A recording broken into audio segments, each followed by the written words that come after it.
Hi, Nolin's Life! We are here at Las Piñas! Samahan niyo ako at dalawin natin muli ang aming munting tahanan, ang bahay ng aking asawa, na ngayon ay bahay ko na rin at syempre bahay na rin ng aming mga anak. Ito ay pinundar ng aking husband at ito ngayon ay aming family house. At dahil umalis na ang nagre-rent dito, so ayan, we are here to clean. Today is May 1, 2024. Ayan, lilinisan namin siya. Actually, tapos na ako kanina maglinis at may natira na lang na iba pa. So ayan, kaalis lang kasi ng aming renter today. So, bigla kaming bumaba para malinisan ito at para makapaghanap ulit ng ibang renter. So, ayan, this is the sala, the living room, and the dining room. Ayan. Kasi dati talagang 2019, umalis kami dito sa bahay kasi nabuntis ako kay Eunice at we need an additional income. Dahil syempre nahirapan kami dati sa aming income. So, itong bahay na ito, ang aming tahanan ay sinacrifice namin iparent para makadagdag sa aming income. Dahil syempre, ang dami namin mga anak na pinag-aaral. So, umuwi muna kami ng Baguio para makatipid-tipid. Pero ngayon ko na-realize na hindi pala siya nakakatipid kasi kahit saan ka pumuntang lugar, talagang magastos lalo talaga at marami kang pinag-aaral. Pero ayan nga at naglilinis ako today. Yun, tinatapos ko linisan yung likod, tapos na ako sa loob, ngayon naman yung likod. Para syempre dito na rin kami matutulog for today. Para Manila siya. So, thankful kasi meron dalawang aircon na naiwan nung huling nag-rent. So, yun nagagamitin namin. Maglalatag lang kami. So, yan, linis na rin ang likod. Yan yung aming kitchen.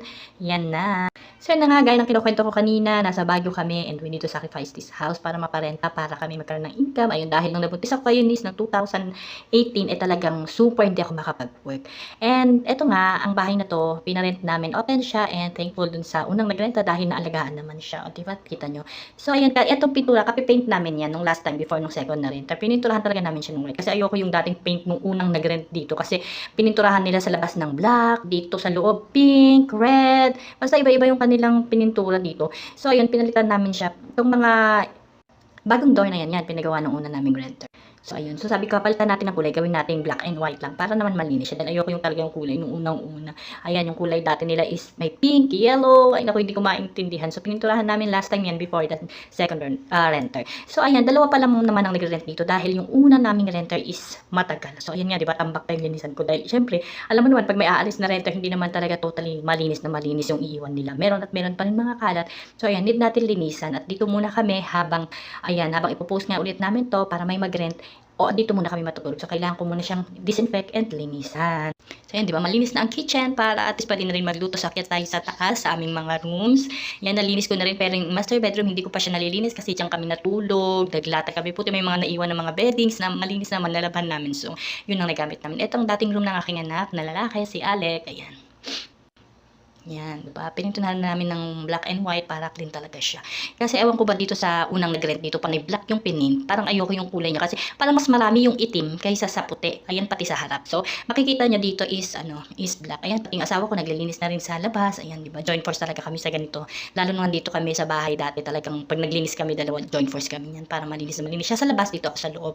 And ito yung aming CR sa taas. Ayan. Yan yung CR ni Alex tsaka ni Kay dati. Ayan. O, diba?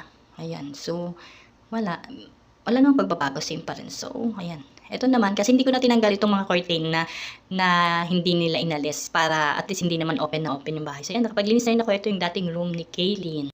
Ayan siya, diba? Ang ganda ng curtain nila. Red. Kaya pagpasok mo, red na red ang room. So, ayan. Dito yung sa likod namin. And then, yan. Ayoko yung kulay niya nung sa cabinet kasi pero papapalitan ko. Pag kami bumalik dito, talaga wash out yung mga black na yan. Parang mas marami yung black kasi kaysa sa white. O, diba? Buti na lang. Itong aircon, kinuha ng husband ko sa kabila. So, may nagamit kami. At dito muna kami naglatag sa master's bedroom para kasya kami dito. Diba? Tingnan mo yung mga naku, init na init kahit naka-aircon na. Kasi parang kulang talaga yung aircon kasi super liit nga siya. Ayan, diba? Ang sarap ng tulog nilang. Aga ko today nagising kasi talagang, naglinis ako sa baba kasi syempre, pag tanghali ka maglilinis dito sa Manila, naku, super hot. Kaya kailangan maglinis ka ng maaga. Kaya Dapat alas 5. dito sa baba.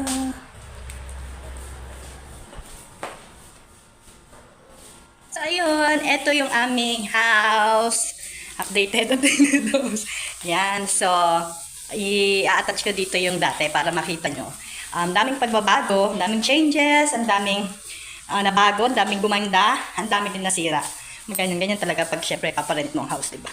Dami, expect mo na yan na hindi lahat ng magre-rent magiging okay. So, thankful ako dun sa first naming renter kasi talagang, diba, inayos nila yan, yung kitchen, inayos nila ito, yan, mga yan. So, inayos nila yan. So, diba, Ayun. Tapos yung second na, and ang dami nung nagbubutas-butas ng kung ano-ano. Siyempre, ganun talaga pagpapalit mo ang house, diba? So, ayun. So, ako, just sharing na super ako sa bahay talaga. And attach ko yung mga dati dito. So, ayun lang, para meron tayong another memory vlog. Siyempre, maglilinis muna. Pandami kong linisin, di ba? Actually, ang aga ko nagising today kasi super init talaga dito sa Manila ngayon. So, ang aga ko nagising mga 6. Maaga na ba yun? Parang tanghali na dito, no? Ang aga ko nagising para hindi masyadong mainit. So, yun, nakapaglinis na ako, yun na lang sa likod. Yung mga natira na lang doon. Ang lilinisan ko. Kaya, as you see, clean na lahat yan. And yung asawa ko din, talagang gusto niya talaga yung naglilinis. Ayan, no? Naglalaro na naman siya ng tubig. Ayan. Nakatira pa kami talaga dito. Yan gusto niya. Naglalaro ng tubig sa labas. Ako din. Kaya minsan nag-uunahan kami. Ako na lang ako na lang magdidilig. Sasabihin niya, ako na lang yun. So, ayun, di ba? Nakakamiss. Kasi syempre dito lumaki yung mga anak ko. At dito rin talagaan. So, ayun. Ito talaga yung mga namimiss kong gawin nung dati nandito ako sa bahay. Talagang todo linis ako dyan sa harap, sa likod at sa loob ng bahay. Ito talaga yung kapag nandito lang ako sa bahay, wala akong ginawa kundi maglinis. Kaya siguro payat ako noon. Ngayon ako, naipon na yung mga taba kasi hindi na ako masyadong pinagpapawisan dahil nasa Baguio nga ako, diba? Ayan. So, Ako maglinis and dito ako sa labas ngayon habang hindi pa ganun tumitirik yung araw. So ayun, ang daming nagtatanong dati sa akin, parang like dun sa Baguio na bakit daw mas gusto ko dito sa Manila. So ayun, ang sagot ko lang dito, ito isa. Maliban sa meron akong mga maganda itong subdivision namin dito. Yan, maliban sa yan, marami akong kapitbahay na ayan. Maliban sa maganda itong subdivision namin, tsaka tahimik itong street namin, yung mga kapitbahay ko, mga professional lahat yan. Merong general, merong iba-iba, basta iba-iba. At tsaka tahimik dito sa lugar namin, promise. Tahimik lang shit dito. At syempre, maliban doon, dito lumaki yung mga anak ko. Mula kasi nung nag-asawa na ako, dito na talaga ako nag-stay. Dati ayoko talaga dito kasi sabi ko, oh my God, ayoko doon sa mainit. Sabi ko sa nanay ko, ayoko doon, ayoko mainit, ganyan. So nung nag-stay na ako, syempre, ang laking adjustment ang ginawa ko. And ayun nga, 'di ba? Dahil galing ka dun sa napakalamig na lugar tapos pupunta ka sa mainit. So, dito kasi ako nag-mature. Alam mo 'yun, yung sa Baguio nga ako lumaki, pero dito talaga ako nag-mature. Dito talaga namuo lahat ng aking mga dami kong karanasan, ang dami ko ditong natutunan. Basta ang dami ko ditong natutunan sa sarili, sa pamilya, lahat dito. So, ayun, yung mga anak ko dito, sila lumaki, dito sila nag-aaral, dito. Tapos, as years goes by, English, as years goes by nga, yun, dito ako nagkaroon ng maraming kaibigan na may fake, may legit, may fake, mga ganun.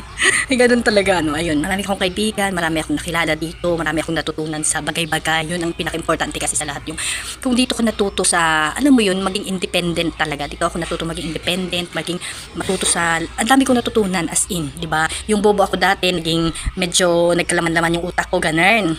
Wala namang bobong tao, ganun. Yun lang, kasi dati syempre bulakbol ka sa school. Ayun, di ba? Yung bulakbol ka sa school. Tapos, hindi ka nakapagtapos, nag-asawa ka ng maaga. So, dito talaga yung utak mo, mga diskarte sa buhay, ganun. So, ayun. Kaya kahit mainit ito sa lugar namin, hindi ko makakalimutan to kasi, alam mo, tsaka ang isa pa, syempre, maliban sa dito ko natuto talaga, meron kaming comfortable na bahay na ang pangarap ko lang talaga mula noon is maging, ano mo yun, maging taong bahay lang. Mula kasi nagkaanak ako, gusto ko taong bahay lang ako, dito lang ako sa bahay, yung maglilinis, maglalaba, pagsisilbihan ko yung mga anak ko. Although syempre, nagne-negosyo din ako, talagang doon ako nag-start. Dati dito, habang syempre, pagtapos mo na dito sa bahay, sa hapon, nag-iisip ka ko ano kayang pwede kong ibenta, ganyan. Dati pumasok ako sa Avon, Natasha, Boardwalk, mga ganyan. Doon ako nag-start dito. So lahat ng mga yaya dito dati, sa kapitbahay namin, yan, pinapautang ko yan ng mga aunties, mga Avon, mga ganyan, di ba? Kasi uso pa doon dati. Ayun. Tapos yung Boardwalk ko, lahat ng mga guard dito dati sa subdivision, ayan, napapautang ko, tapos nasisingil ko ng 15-30. Pero yun nga, ang daming tumakbo sa akin, ganyan, basta ganun. Tapos nag-isip kami na mag-barbecue dyan sa labas ng gate, ganyan. So yun ang gusto ko kasi, ang dami ko opportunity. Actually, ang dami kong dumating opportunity dati. Ang dami, may mga friend ako na pumasok ka sa ganyan, pumasok ka sa ganito, na ipapasok kita sa office, ganyan. Ang dami kong tinanggihan. Alam niyo kung bakit? Kasi mula nung nagkaanak ako, parang naging paraning na akong tao. Alam mo, yun yung gusto ko kasi, may trabaho ako, pero kasama ko lagi yung anak ko, yung akin yung oras. Ayoko yung nagtatrabaho sa mga office, sa mga, alam mo yun, sa mga may time ka, na may boss ka. Kasi nga, ako paranoid ako eh. Yung mga anak ko kasi ayoko yung parang naiiwan ko na lang. Basta minsan nga, parang 30 minutes ko lang iiwan eh. Kung ano nang nasa isip ko, baka na paano na, ganyan. So gusto ko kasi, nandun talaga ako lagi. May puntahan man ako, mawala man ako isang oras lang. Naiwanan ko yung anak ko, pero babalik lang ako. Ayoko yung 8 hours, yung mga ganun. Kasi paraning ako dati. Parang pag napapanood ako sa TV na yung bata iniwan ng nanay sa ganyan, tapos ganyan na nauntog, or ano mo yun, yung nasagasaan, mga ganyan. So, napaplaning ako dati na baka mangyari sa anak ko, yung ganun. So, gusto ko kasi hands-on talaga ako sa mga anak ko mula noon hanggang ngayon. Kaya lahat na opportunity dumating sa akin noon, talagang close. Wala, hindi ko, di ba? Kaya, talaga ako yayaman. Ganun. O ayan, pumasok na ako sa loob kasi mainit talaga sa labas. So, ang dami kong chika, tapos tinidisturbo ko na itong isa. Ano ba yun? Ayan na. Ayan, basta ganon. Kaya dati, yun, ang pinasok ko na lang dati, negosyo, kung ano-ano na lang. Dala-dala ko yung mga anak ko, dala-dala ko pa sila ng baby sila, hindi pa sila nag-aaral. Dala ko yan, alala ko yung panganay ko, at saka yung pangalawa, magkasunod yan. Dala ko yung isa, bit-bit ko, tapos yung isa hawak ko sa kamay, pupunta kami sa boardwalk, sa Natasha, kukuha ng mga orders, tapos yung uwi ganyan. Nung nag-abroad kasi yung asawa ko noon. So, ayoko kasi yung nasa bahay ka lang din na. Siyempre, kailangan may sarili ka din kita, di ba? Ganon, para mabili mo din yung mga gusto mo, hindi lang yung iasa lahat sa asawa, ganon. So, ayun na nga, ganun yung mga ginagawa ko dati sa super planning ko. Kahit nga dito dati kinukuha ko ng kapitbahay namin, nag pumasok ka sa ganito, training ka, ilang oras yung pasok? 8 hours. Parang hindi ko kayang 8 hours na iwanan yung mga anak ko. Pero although, nagtrabaho din ako dun sa tita ko ng 8 hours dati. 2 years ako doon sa Western Union. Yun, nagpumasok ako doon. So, parang, syempre, kailangan, kasi yung asawa ko nun, freelance yung work niya. Also, nakakapagbantay siya. Kasi ayoko yung papasok nga ako na iba yung magbabantay sa anak mo. Although, okay lang yung meron kang kasambahay, tapos meron pa rin naka-monitor na family, diba ganon. Yun, pinasok ko yun kasi, ayun, doon na nag-umpisa yung dumadami yung utang ko. Kaya kailangan ko mag-work.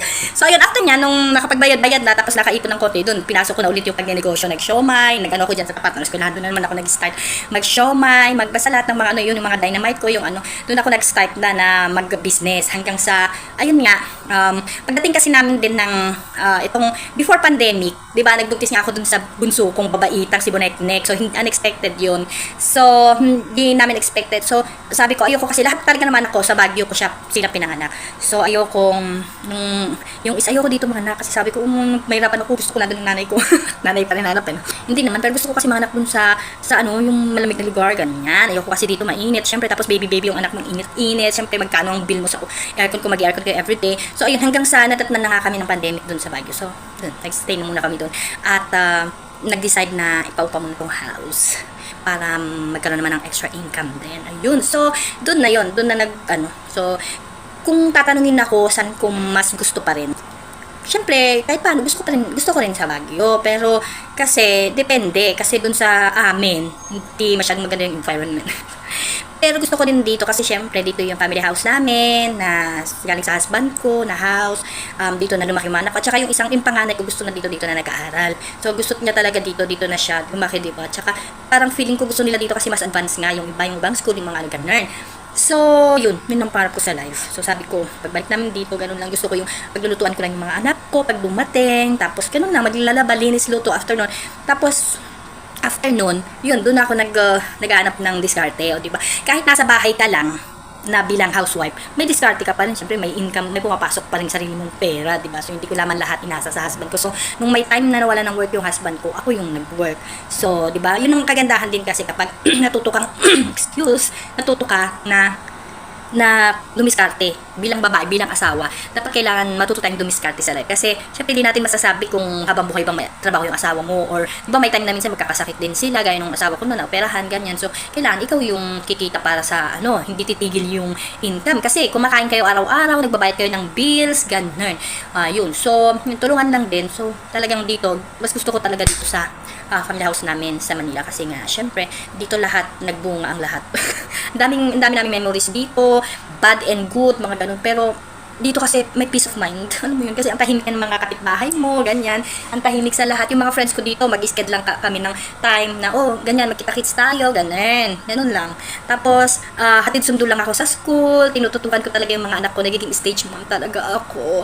Tutok na tutok talaga ako sa mga anak ko sa school, ganun. Kaya yun ang gusto ko. Ganun, yun talaga ang pangarap ko sa life. Hindi ko pinangarap maging professional o ano pa man dyan. Kasi basta pangarap ko yung, ako talaga yung stage mom. Ako yung everyday, yung mga anak ko, kasama ko, naasikaso ko. Pag tinawagan nila ako na, ma, I need you, andito ako sa ganito, sunduin mo ako, andyan ako agad.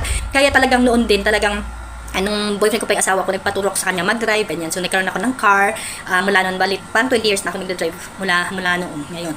So, yun, parang gusto ko matuto kasi sabi ko, gusto ko ako yung naghahatid sundo sa mga anak ko, ganyan, kapag tinawagan nila ako, hindi yung mag-aabang pa ako ng sasakyan, gusto ko nandyan na, susunduin ko.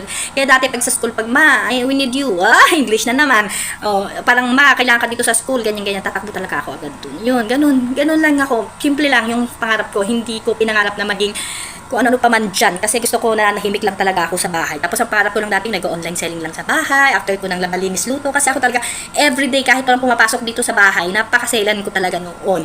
Makikita nyo. Upload ko itong mga pictures noon sa bahay na talagang gusto ko, ayoko nang madumi, ayoko nang makalat. Pag may bisita nga, titingnan ko yan, mga tsinelas, mga ganyan. Kasi syempre sa loob ng bahay talaga, pag malinis ka, diba? Meron nga nag-umpisa ngayon, after pandemic, tsaka lang sila hindi nagpapapasok ng slipper na sa loob. Pero ako dati pa lang, no, bawal ang slipper sa loob. Kasi diba, doon nga mag-uumpisa yung mga virus or anything dyan, ganun. So, kailangan, maging ano din tayo. Hindi naman masamang maging maarte sa bahay, diba? Yung maselan. Kasi yung mga germs, yung mga dumi dyan, kaya tingnan mo yung pandemic, diba? Yung COVID, ganun. So, sabi nila dati kasi sa akin, pag may pumapasok sa bahay, selan itong babaeng to, kaya hindi daw maganda yung masyadong maselan. My house, may rules. Pero may mga taong chichismis ka pa na yung selan daw. So, but care nyo. Kasi ganun akong tao. So, diba, at least nadala ko hanggang ngayon talagang, diba, hindi kami nakakasakit, hindi kami kasi kailangan mong maging malinis sa bahay. Nung day sleeper, kung nakaapak ka ng poops ng aso dyan, tapos ipapasok mo sa loob ng bahay pag pinasok mo yung sleeper, diba? Kaya ganun ako dati talagang hindi papasok yung sleeper, ganyan. Everyday clean. Wala ka namang ginagawa. Yun na kasi nagiging exercise ko din. Kaya dati talaga, super payat ako dahil everyday talaga akong nag-burn ng calories. Ganun lang. So, yun ang aking kwento ng life. O diba, dagdag to sa mga memories kasi syempre, diba, kailangan natin mag-gain ng more memories at mapapanood ng aking mga apo, mga aking mga anak. Balang araw, hindi lang ito para sa vlog. Gumagawa talaga ako ng mga memory vlogs ko para, diba, kasi alam naman natin na tumatanda na rin tayo. Tingnan mo nga yung face ko ngayon, tumanda na mo. Diba? Ay, matanda na pala ako, ganun. Tapos hindi ka man lang nakapag-save ng mga memories mo sa life. So, kailangan natin yun para pag tumanda na tayo, may napapanood tayo. Makapagtatawa ng kayo sarili ko. Ganun lang yun. So, diba, ang daldal ko. So, ayun lang. Bye!